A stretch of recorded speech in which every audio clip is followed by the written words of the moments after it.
सर्दियों की एक ठंडी रात थी। 2 जनवरी 1935, कंसास सिटी। होटल प्रेसिडेंट की ऊंची इमारत के बाहर हल्की बारिश हो रही थी और दूर स्ट्रीट लाइट की पीली रोशनी अंधेरे में खो रही थी। होटल के रिसेप्शन पर एक युवक आया। वो लंबा दुबला पतला था।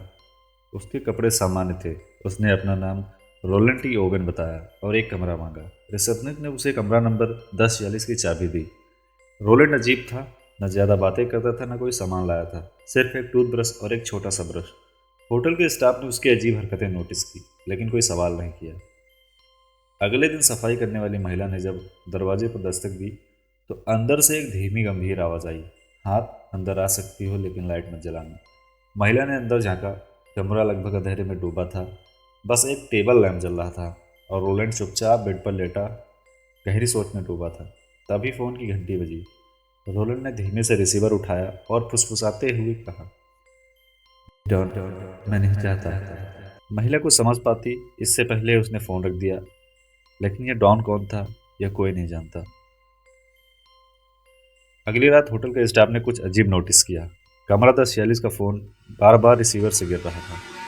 जब होटल का कर्मचारी दरवाजे तक पहुंचा तो उसे दरवाज़ा अंदर से बंद मिला। काफ़ी खटखटाने के बाद किसी तरह दरवाज़ा खुला और जो उसने देखा वह खौफनाक था।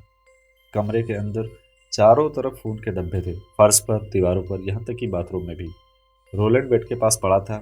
उसके सिर पर गहरी चोट थी, शरीर पर चाकू के घाव थे और उसकी गर्दन पर रस्सी के निशान थे, लेकिन वह जिंदा था। स्टाफ ने घबराकर पुलिस को बुलाया। पुलिस की पूछताछ और रहस्यमय जवाब। पुलिस अधिकारी जब अस्पताल में रोलैंड से मिलने पहुंचे तो उन्होंने उससे पूछा, तुम्हारे साथ ये किसने किया?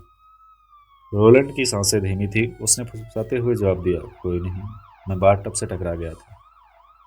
पुलिस अधिकारी एक दूसरे को देखने लगे। कोई इंसान खुद को चाकू से घायल करके यह कैसे कह सकता है कि वो बस बाथटब से टकरा गया?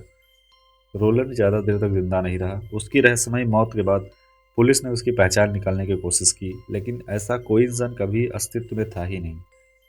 कुछ दिन बाद एक अनजान आदमी पुलिस स्टेशन पहुंचा और एक लिफाफा छोड़कर चला आया। लिफाफे में रोलैंड के अंतिम संस्कार के पैसे थे और एक नोट था, उसे अच्छे से दफनाना।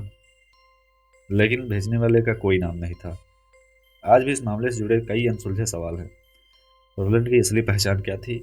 डॉन कौन था जिससे वह फ़ोन पर बात कर रहा था? कमरा अंदर से लॉक था तो हमला करने वाला कौन था? क्या यह किसी गुप्त संगठन से जुड़ा था?